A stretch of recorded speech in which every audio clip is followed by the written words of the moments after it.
नमस्ते, जय श्री श्याम। मेरे प्यारे बच्चों, आज के क्लास के अंदर हम लोग डिस्कस करने जा रहे हैं जो सीरीज हमारी चल रही है, यानी सीजीएल का जो पेपर चल रहा है।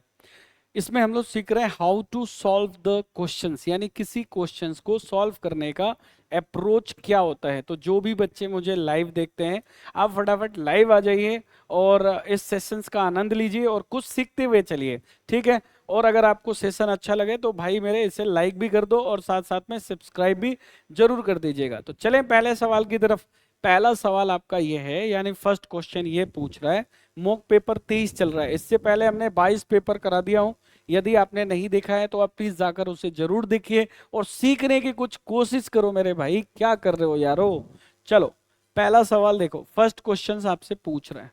पहला सवाल आपसे पूछ रहा है कि इसमें से कौन सा स्पेलिंग गलत लिखा हुआ है, ये क्वेश्चन है।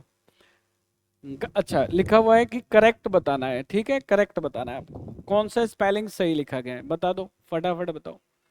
तो पहला सवाल में आपको इसमें दिया है, देखिए अचीवमेंट है, इम्प्रेसिव है। तो देखो अचीवमेंट का स्पेलिंग क्या होता है बताओ। ACHIEVE,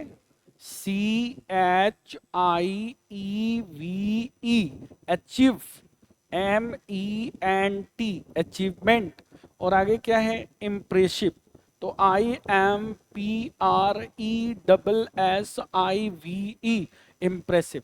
तो भाई मेरे, तो सबसे पहला अचीवमेंट का मतलब और इम्प्रेसिव का स्पेलिंग दोनों आप एक बार चेक कर लो। तो इसमें कौन सा में सही लिखा गया है। तो आप देखो यहाँ पे लिखा है ACHIEVEMENT,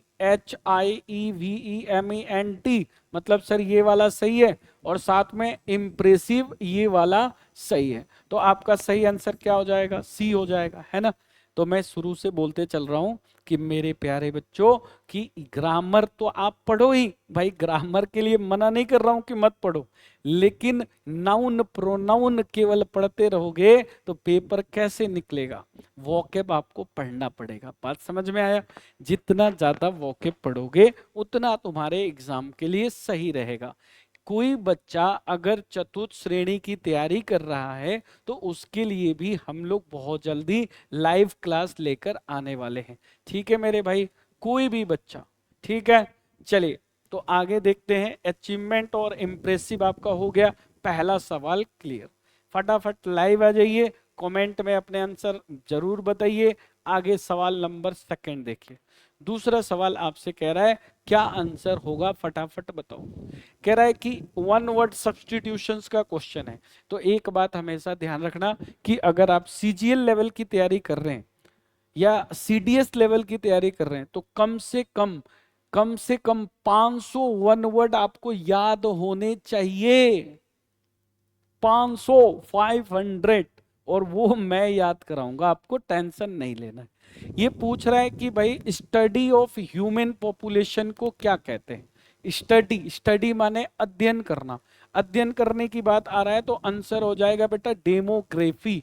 एस्ट्रोनॉमी नहीं होगा। एस्ट्रोनॉमी किसको कहते हैं, एस्ट्रोनॉमी का मतलब होता है खगोल विज्ञान, यानी जो ये तारा होते हैं, चांद होते हैं, इनके बारे में जो जानते हैं वो एस्ट्रोनोमर होते हैं, एस्ट्रोनॉमी होते हैं। एक होता है एस्ट्रोलॉजर।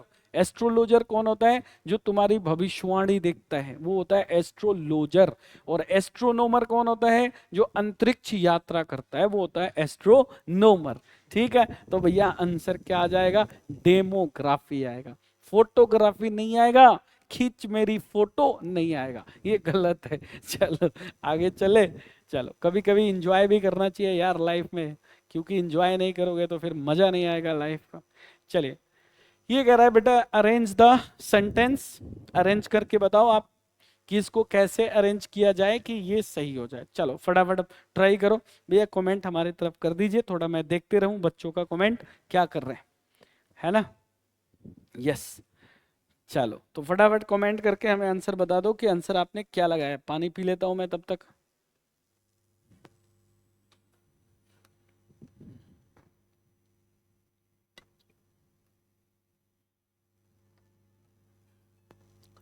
चलो नहीं बताओगे आंसर, मैं बता देता हूं। ये कह रहा है देखो, सबसे पहले ना आपको ये देखना है कि शुरुआत कहां से करें। क्या देखोगे बेटा, शुरुआत कहां से करें। तो ये कह रहा है it is written that it is, तो इट क्या है, प्रोनाउन है। तो भाई बी से चालू तो हो तो सकता है, लेकिन बी ऑप्शन में ही नहीं है। अगर बी ऑप्शन में नहीं है तो गलत है फिर भाई, तो फिर हम दूसरा देखेंगे। तो ऑप्शन में सबसे ज्यादा क्या है, ऑप्शन में डी है, तो डी से चलो। तो ये कह रहा है in the book of Hindu mythology, यानी हिंदू मिथोलॉजी के किताब में, क्या किताब में, यानी डी से चालू होगा। अब डी के बाद क्या कह रहा है कि इस किताब के लिए इट लिखा है। इट किसके लिए लिखा हुआ है, बुक के लिए। कह रहा है it is written that Brahma is the god of creation, यानी डी के बाद बी ऑप्शन आएगा। अगर डी के बाद बी ऑप्शन एक ही है, यही आपका राइट आंसर हो जाएगा, है कि नहीं। तो इस तरीके से हम PQRS के क्वेश्चन को भी कर सकते हैं। क्या पूछ रहा है, हिंदू मिथोलॉजी की जो किताब है उसमें ये बात लिखा गया है कि जो ब्रह्मा जी है is the god of creation, यानी भगवान के क्रिएशन है वो। और आगे इसमें देखो डी बी आ गया, और कह रहा है और इट इज ही, वो वही है, ही हु हैज मेड के बाद लिखा है all the plants and animals of today, यानी सी के बाद ए ऑप्शन है, यानी बी ऑप्शन आपका बिल्कुल सही है। उम्मीद करता हूं आपको मेरी बातें समझ में आ रही होंगी मेरे प्यारे बच्चों। आगे बढ़े यानी नेक्स्ट क्वेश्चंस की तरफ। चलिए अगला सवाल आपके सामने है, बता दो कितने बार पढ़ाया है ये सवाल को। चलिए क्या पूछ रहा है, सिनोनिम्स पूछ रहा है, दोबारा बता देता हूं यार, जितने बार आएगा उतने बार पढ़ाऊंगा, ध्यान रखिए। एडॉप्ट का मतलब होता है गोद लेना, एडाप्ट का मतलब होता है ढालना, और एडाप्ट का मतलब होता है निपुण बोलते हैं, इसको बोलते हैं बेटा प्रोफिशिएंट। इसको क्या बोलते हैं, प्रोफिशिएंट बोलते हैं। इसको हिंदी में क्या बोलते हैं, हिंदी में इसको निपुण बोलते हैं, ऐसे। और एडाप्ट का मतलब क्या होता है, एडाप्ट का मतलब होता है ढालना, यानी परिस्थिति के हिसाब से अपने आप को चेंज कर लेना। और एडॉप्ट का मतलब क्या होता है, तो इसका मतलब होता है बेटा गोद लेना, ये हो गया। तो आपका राइट आंसर क्या हो जाएगा, एडजस्ट करना हो जाएगा, एडजस्ट सही आंसर है। तो 4 नंबर सवाल हो गया खत्म। चलो ये क्वेश्चंस बताओ इसमें क्या आएगा, फटाफट बताइए कौन सा आंसर इसका राइट है, विच आंसर इज सही। तो इसमें भी क्या पूछा है आपसे, रीअरेंजमेंट ऑफ द सेंटेंस पूछा है। चलिए फटाफट बताइए, फटाफट बताइए, चलिए फटाफट इसका आंसर बता दीजिए कि क्या आंसर आएगा, विच आंसर इज करेक्ट। चल आ जाओ आ जाओ आ जाओ बच्चे, फटाफट आ जाओ।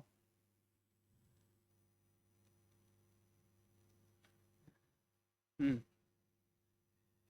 देखिए क्वेश्चन देखिए, कह रहा है ए लॉट आया है, तो ए से चालू नहीं होगा, बी से देखें। कह रहा है माई डेली रूटीन, तो बी से 2 ऑप्शन है यहाँ पे भाई, माई डेली रूटीन, 2 क्या 3 ऑप्शन दे दिया है इसमें। अब माई डेली रूटीन के बाद my daily routine a lot, B के बाद ए नहीं आएगा, ये कैंसिल, ए नहीं आएगा कैंसिल। बी के बाद ई देखते हैं, माई daily routine at the work place, my daily routine at the work place a lot, तो सर ये गलत है। इस हिसाब से आंसर क्या हो जाएगा, सी आंसर हो जाएगा। अगर कोई चीज तुम नहीं जानते हो तो उसको इलिमिनेशन मेथड को फॉलो करो, यानी जो गलत है उसको हटा दो, जो बच गया वो तुम्हारा राइट आंसर है। ध्यान रखना ज्यादा दिमाग भी लगाने की जरूरत नहीं है, दिमाग ज्यादा लगाओगे तो फिर समझ ही रहे हो फिर क्या होगा। अब कई बार दिमाग ही नहीं है तो लगाए कहाँ से सर। चलो इधर देखो क्या है question, Aina did not greet her, passive बनाना है, तो भाई डिड नॉट है, डिड नॉट वर्ब का कौन सा फॉर्म है, सेकंड फॉर्म है, तो यहाँ पर क्या आएगा, वाज और वर आएगा, आगे वर्ब का थर्ड फॉर्म आएगा। अब जिसमें वाज और वर है वह तुम्हारा राइट आंसर है, नहीं है तो गलत है भाई। बिंग कहाँ से आ गया, हटाओ इसको, गलत है, ठीक है। गोइंग कहाँ से आ गया, ये गलत है। अब ये क्या लिखा है कि she was not at all greeted by Aina, तो भैया नॉट एट ऑल यहाँ पे कहाँ से आएगा, नॉट ऑल यहाँ पे कहीं दे रखा है क्या, नहीं, तो सर ये गलत है, बच गया जो आंसर हो गया, बनाने की भी जरूरत नहीं पड़ी, है कि नहीं। तो इस तरह से सवाल को बनाओगे तो सीख जाओगे। अब एक बात बताओ कि यहाँ पे हर लिखा है ना, हर को आपको क्या करना है, सी कर दो। अब सी के बाद क्या लगाओगे, तो सर वॉच लगाएंगे। यहाँ पे नोट है तो यहाँ भी क्या लगेगा, नोट लग गया। वॉच के बाद वर्ब का थर्ड फॉर्म, तो ग्रीट का थर्ड फॉर्म क्या हो जाएगा, ग्रीटेड हो जाएगा। ग्रीटेड के बाई के बाद आइनात लिख दो, बन गया सवाल। कितना आसान सवाल, तो लॉजिक आपका क्लियर होना चाहिए। कुल मिला के मतलब ये है, ऐसा नहीं है कि खूब पढ़ रहे हैं सारा दिन पढ़ रहे हैं। अरे क्या पढ़ रहे हो सारा दिन, इतना पढ़ लो जिससे क्वेश्चन बन जाए तुम्हारे, है कि नहीं। चलिए, तो मेरे प्यारे बच्चों जो भी मुझे लाइव देख रहे हैं, इसके माध्यम से मैं आपको ये अनाउंस करना चाह रहा हूँ कि चौधरी क्लासेस में सुबह 11 बजे एस के श्रवण सर का बैच प्रारंभ हो गया है। यदि आप फाउंडेशन बैच को ज्वाइन करना चाहते हैं तो आप हमारे क्लास में आइए और अंग्रेजी का आनंद उठाइए, लुत्फ उठाइए। बिल्कुल जीरो लेवल से पढ़ाऊंगा, एक एक चीज पढ़ाऊंगा। और अगर आपका सिलेक्शन नहीं हुआ तो दोबारा पढ़ा दूंगा, पैसा वापस नहीं करूंगा। चलो आगे देखें, क्वेश्चन देखिए। देखो फ्रेंड, इट रेन, अब आप खुद सोच लो बेटा। अभी अभी आपने थोड़ी देर पहले मैंने अपने क्लास में पढ़ाया था कि बेटा ये जो इट होता है ये तीसरा पर्सन होता है, यानी थर्ड पर्सन, और थर्ड पर्सन सिंगुलर नंबर होता है। तो थर्ड पर्सन के साथ जो भी वर्ब आएगा बेटा वो सिंगुलर वर्ब आएगा। तो बताओ रेन होगा या रेन्स होगा, तो सर रेन्स होगा। तो एरर किस पार्ट में है, बी पार्ट में गलत है। बताओ कितना आसान सवाल है, पढ़ाया कि नहीं पढ़ाया। अब बोलोगे सर ये तो हमें नहीं पता, अरे गलत बात है, पता होना चाहिए ना कि ईट के साथ रेंस आता है। अब ऐसे क्वेश्चन में अगर आप ज्यादा समय लगा रहे हैं, इसका मतलब कि आप क्या है, बहुत टाइम ले रहे हैं। टाइम नहीं लेना है, क्वेश्चन देखा आंसर किया। चलिए 12 बज चुका है, खाना खाने का समय हो गया है, जल्दी जल्दी क्वेश्चन करो। कह रहा है कि one who tends to look at the dark, जब जैसे ही, याद रखना इसका दो आपको लॉजिक समझा देता हूं। अगर आपके क्वेश्चन में बेटा डार्क आया या क्वेश्चन में ब्राइट आया तो इसका आंसर याद रखिए। डार्क आएगा तो आंसर लगा देना पेसिमिस्ट, पेसिमिस्ट। और ब्राइट आएगा तो आंसर, ब्राइट आएगा तो आंसर लगाना ऑप्टिमिस्ट। बस इसको याद रख लो। डार्क आएगा तो पेसिमिस्ट और ब्राइट आएगा तो ऑप्टिमिस्ट। इसका मतलब क्या होता है, एक का होता है आशावादी और दूसरा का होता है निराशावादी। इस बात को ध्यान रखना है। चलिए आगे देखिए, आगे सवाल क्या कह रहा है। ये सवाल देखिए, एसएससी का पेपर में, यानी जो फर्स्ट पेपर हुआ था ना उसमें भी ये सवाल पूछा गया था, लेकिन उसमें ये पूछा था ब्रेक ए लेग का मतलब क्या होता है। तो मैंने भी पहली बार देखा तो मुझे भी लगा यार ये ब्रेक ए लेग का मतलब पैर तोड़ने की बात क्यों कर रहा है। लेकिन ब्रेक ए लेग का मतलब होता है गुड लक करना। मतलब हम किसी को बोलते हैं ना कि भाई बेस्ट ऑफ लक, तो आज के बाद तुम बेस्ट ऑफ लक मत बोलना, क्या बोलोगे, ब्रेक आ लेग बोलना। तो सामने वाला भी भड़क जाएगा कि अब ये पैर क्यों तोड़ने पे तुला है भाई है ना। तो इसका मतलब क्या होता है, इसका मतलब होता है wishing you luck to do well. मतलब तुम्हें कोई विश कर रहा है, बेस्ट ऑफ लक कर रहा है, तो इसका मतलब है ब्रेक ए लेग कर रहा है, ये याद रखना, ब्रेक ए लेग कर रहा है। तो ये आपका राइट आंसर हो जाएगा। चलिए ये क्या पूछा है भाई, हाँ ये भी बहुत अच्छा सवाल है। देखिए कह रहा है कि रिलेटिव की बात आया, सीधा सीधा लॉजिक समझा देता हूं, ये याद रखिए। अगर क्वेश्चन में रिलेटिव शब्द आता है तो इसका आंसर सीधा लगा के आना, क्या, नेपोटिज्म। सर नेपोटिज्म का मतलब बता दो, भाई भतीजावाद। कह रहा है कि फेवर करना, फेवर मतलब टू वंस रिलेटिव, मतलब अपने रिश्तेदारों का सहायता करना, मदद करना, उनका फेवर करना। किस में, ड्यूरिंग द हायरिंग प्रोसेस। जैसे मान लो कि आपको एयरफोर्स में नौकरी लगाए और इंटरव्यू लेने वाला तुम्हारा कोई मामा चाचा ताऊ जी कोई भी है, तो तुमको मदद तो करेंगे ही, है कि नहीं, बिल्कुल करेंगे। उसको बोलते हैं नेपोटिज्म, यानी भाई भतीजा वाद। तो ये आपका राइट आंसर है। तो अभी मैं जो भी ट्रिक्स बता रहा हूं इस ट्रिक्स को याद रखना। डार्क आएगा तो पेसिमिस्ट, ब्राइट आएगा तो ऑप्टिमिस्ट करेंगे, डिड नॉट आएगा तो वाज वर के साथ वर्ब का थर्ड फॉर्म, इट आएगा तो एस लगाएंगे, रेंस हो जाएगा। तो इस तरह से अगर आप रोज बैठ के इसको देखते हो 20-25 मिनट, तो तुम खुद बोलो कि सुधार आएगा, नहीं आएगा, अपने आप सुधार आ जाएगा पेपर करने में। देखिए अगला सवाल क्या कह रहा है बेटा, देखो। हम्म कह रहा है कि big data has indebted, indebted, क्या पूछा है, the following sentence has been split into 4 segment, identify the segment that contains spelling error. अच्छा, स्पेलिंग एरर पूछ रहा है कि भाई कौन सा स्पेलिंग एरर है।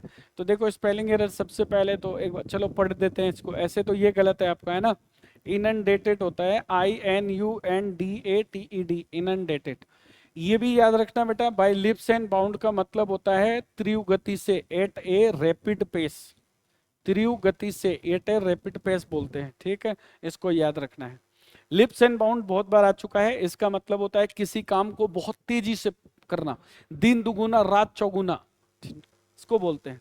आगे क्वेश्चन नंबर 11 देखिए, क्या 12 नंबर कह रहा है कि कंडक्टर टिकट्स वर ब्रोट। देखो ये वर ब्रोट आया हुआ है, वर ब्रोट का मतलब क्या लिखा है बेटा, वर प्लस वर्ब का थर्ड फॉर्म। तो वर प्लस वर्ब का थर्ड फॉर्म कब आता है, जब यहाँ पे V2 फॉर्म आएगा तब।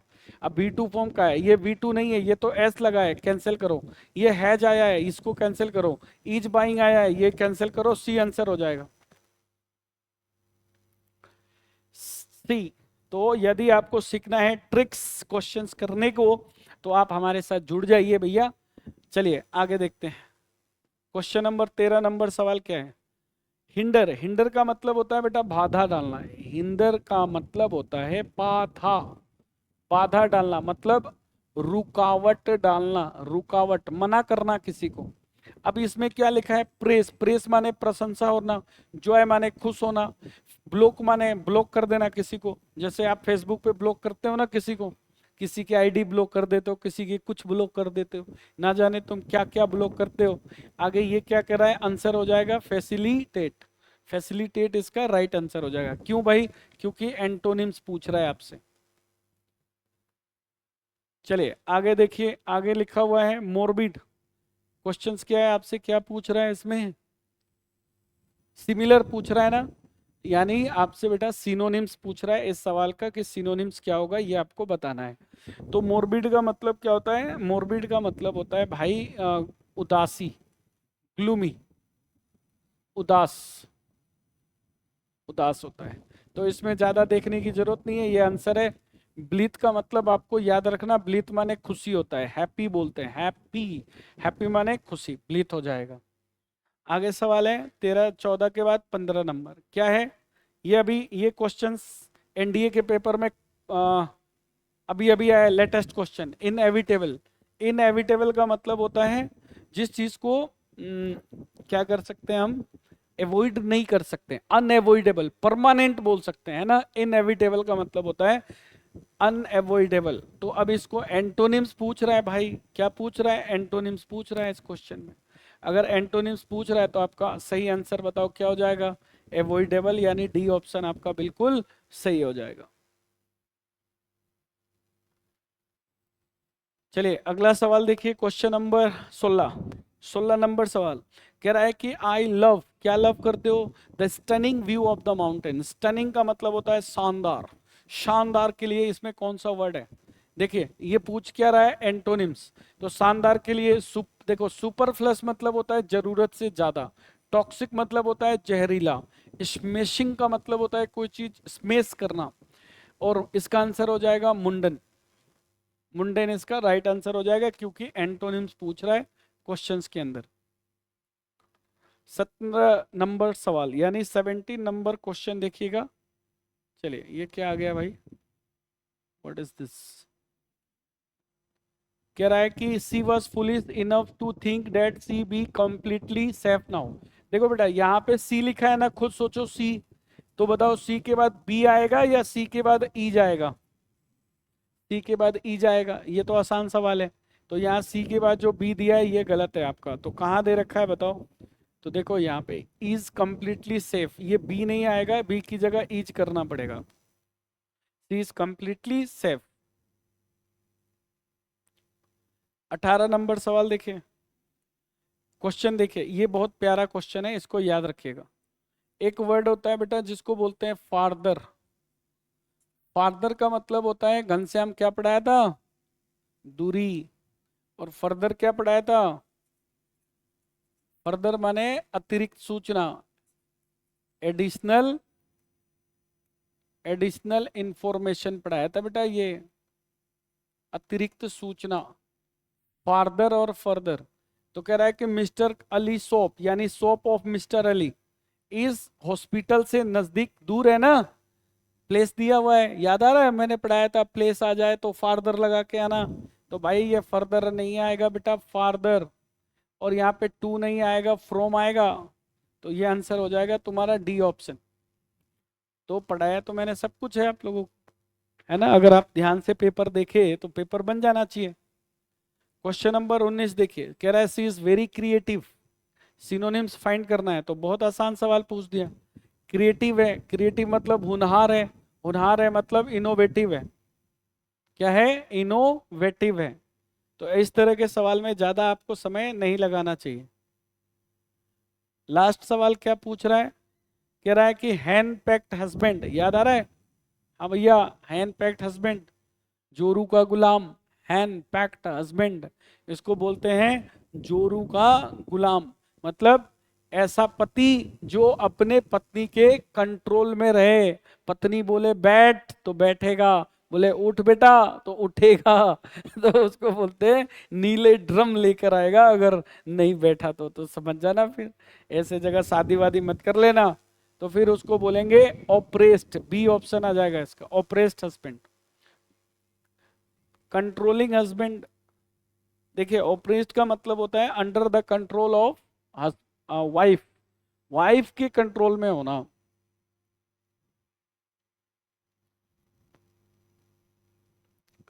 ऑप्रेस्ड, एक ऑप्रेस्ड वर्ड इसमें सही है, ऑप्रेस्ड सही है, इसमें लिखा हुआ है।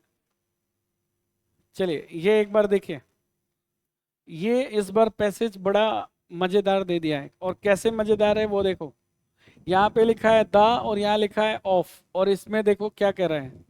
इसमें लिखा हुआ है कि रिसेंटली मतलब हाल ही में, कि the days of heart attack in young Indians, जो नौजवान जो भारत है, यंग इंडियंस है, उसमें जो हार्ट अटैक आ रहा है। तो इसका ऑप्शन, पहला का ऑप्शन में क्या दे रखा है एक बार देखो, एक बार मैं ऑप्शन पढ़ता हूँ। ऑप्शन फर्स्ट में क्या है, एक बार ऑप्शन देख लेते हैं फिर आपको दिखाएंगे। हाँ, पहला ऑप्शन में हाइट, दूसरा में परसेंटेज, तीसरा में नंबर और चौथा में अमाउंट दिया हुआ है। तो इसमें कह रहा है कि recently the dash of heart attack, तो नंबर ऑफ हार्ट अटैक होगा, अमाउंट ऑफ नहीं होगा। तो यहाँ पे आंसर हो जाएगा the number of heart attack, है ना। देखो एक बार दोबारा ऑप्शन देखना फिर इसको करना, इससे बढ़िया मैं यहीं पे आपको बता देता हूँ।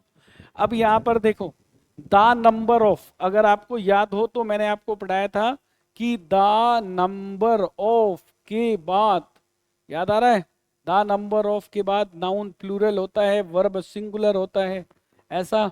आगे यहाँ पे वर्ब का कौन सा फॉर्म आया है? Third form. तो थर्ड फॉर्म आया है, तो इसका आंसर यहाँ पर क्या आ जाएगा? हैज। तो भैया ये दो क्वेश्चन तो बिल्कुल सही होने चाहिए थे, इसमें कोई डाउट नहीं है। आगे इसने लिखा हुआ है, देखिए अगला क्वेश्चन कह रहा है कि doctors are surprise to note that young man and women with सिमिलिंग healthy lifestyle are suffering deadly heart attacks. Dash diet and exercise play dash. कह रहा है कि भाई जो डाइट और एक्सरसाइज है वो एक प्ले करता है, मतलब योगदान देता है। तो यहाँ पे आपसे कंजंक्शन पूछ रहा है कि भाई सिंस आएगा, हाउएवर आएगा, इंस्पाइट ऑफ आएगा, या अल्दो आएगा। तो अल्दो का प्रयोग तब करते हैं जब आगे या तो यट आता है, और नहीं तो आगे क्या आएगा? कोमा लगा होगा। ये है, ये क्वेश्चन में या तो यट आए नहीं तो कोमा आ जाएगा। तो यहाँ पे आपका आंसर हो जाएगा अल्दो। इसने कोमा दे रखा है कहीं यहाँ पे। Although diet and exercise play, यद्यपि डाइट और एक्सरसाइज प्ले ए के बाद यहाँ पूछ रहा है कि किस तरह का प्ले ए। तो देखो प्ले ए के बाद यहाँ आएगा इम्पोर्टेंट। अब ये इम्पोर्टेंट तो ऑप्शन में नहीं है, तो इम्पोर्टेंट का सिनोनिम्स वर्ड इसने दे रखा है, और वो लिखा है मोनूमेंटल। मोनूमेंटल, ये आपका राइट आंसर हो जाएगा। इसके बाद इसने लिखा है role in a person's overall wellbeing mental health is also a valuable factor. D के बाद लिखा हुआ है कि द वाइल्डरनेस रेपिडली कॉस्मिक। भाई वाइल्डरनेस तो कभी नहीं आएगा, वाइल्ड का मतलब जंगली होता है, जीवन में नहीं आएगा इसमें। रेपिडली मतलब तेजी से, ये हो सकता था। इसके बाद कॉस्मिक लिखा है, कॉस्मिक नहीं आएगा। इसमें एक ऑप्शन दिया है फास्ट और पेस्ट दिया हुआ है, फास्ट पेस्ट। तो the fast paced urban lifestyle is causing anxiety. Anxiety का मतलब चिंता होता है, डिप्रेशन का मतलब होता है तनाव में आना। तो जो फास्ट पेस है मतलब जो तेजी से बढ़ रहा है, जो शहरीकरण हो रहा है, गांव खत्म हो रहे हैं, शहर बन रहे हैं। लोग पहले मिट्टी के घर हुआ करते थे, तो आप देखो वहां पे एसी फ्रिज की जरूरत नहीं थी, ऐसे ही घर ठंडे रहते थे। आजकल एसी लगाने के बाद भी लोगों को गर्मी लग रही है, तो ये हो रहा है शहरीकरण के वजह से। So my dear students, thank you so much for giving your time and watching this video. Love you all. मिलते हैं आगे, और अगर आपने कुछ सीखा है ना भाई, तो लाइक कर देना और सब्सक्राइब जरूर कर देना। Thank you so much once again.